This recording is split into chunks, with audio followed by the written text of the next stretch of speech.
You're listening to BFM 89.9. This is Noelle Lim, and I spoke to two leaders in the Malaysian retail space, Chen Tien Yue, Executive Director of Royal Selangor, and Rhoda Yap, CEO of British India.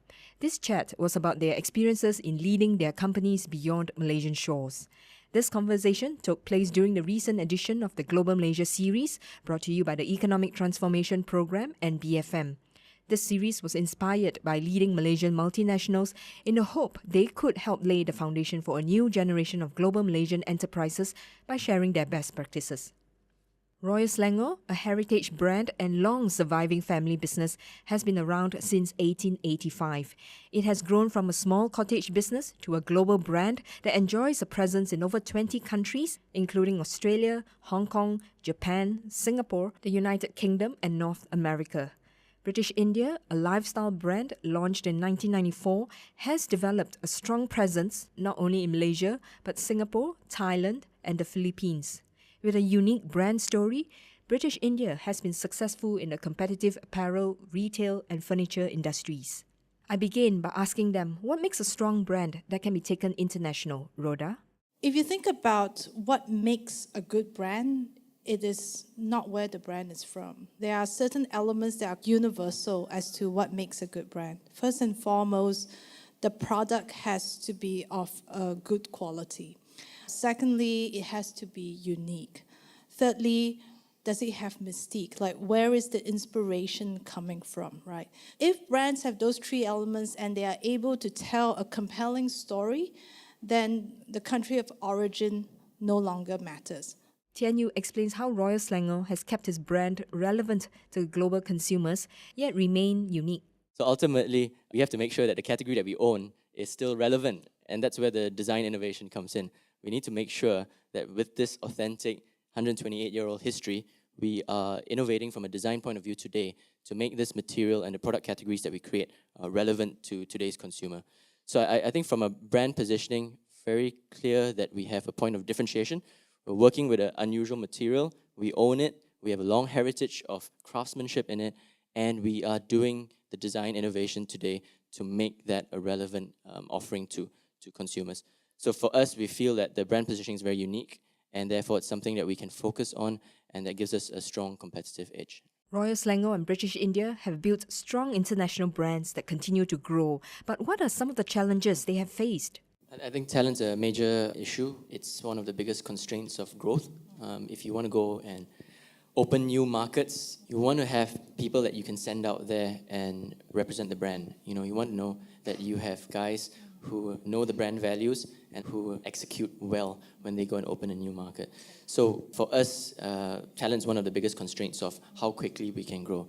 What can you do about it? I think the first thing is we feel that it's a great opportunity for Malaysian talent to go outside.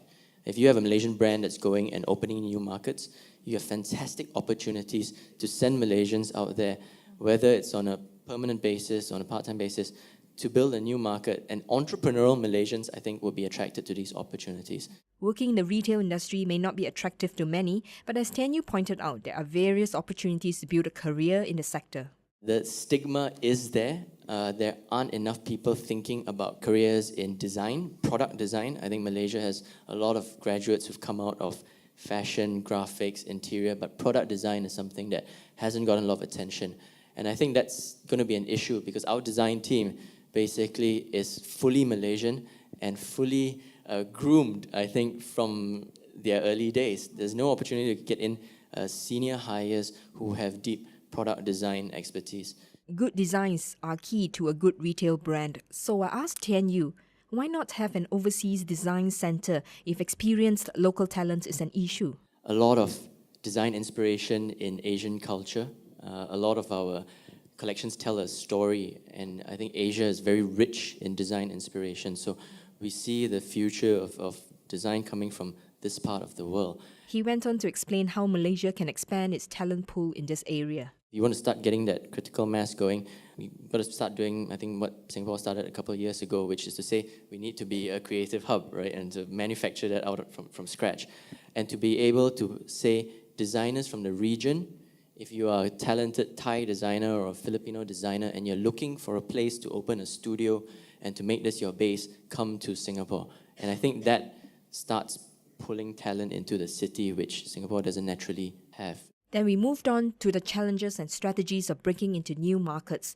Tien Yue began with the basics, understanding your markets. I think for us, the first challenge is that the markets are different. If you go to our Royal Selangor retail store in China, we sell a lot of our tea-related items, teapots, tea caddies, because the luxury consumer there is willing to spend a lot on tea. So if they're willing to spend a lot on tea, they're willing to spend on nice tea accessories. And then if you go to our Australian business, then they sell wine accessories because they drink a lot of wine. And there's going to be a consistent offering in terms of that core, but there will be a certain emphasis on different product categories depending on the market we go on. So the challenge for us is to figure out, one, what is the product category that's required for that market that will really drive the business? And two, then to decide whether that market is a priority. He pointed out that leveraging on local talent within the country would help the business as well. At the moment, in all our overseas countries, they're run by local country managers. So we have an Australian in charge of Australian business, same for the UK.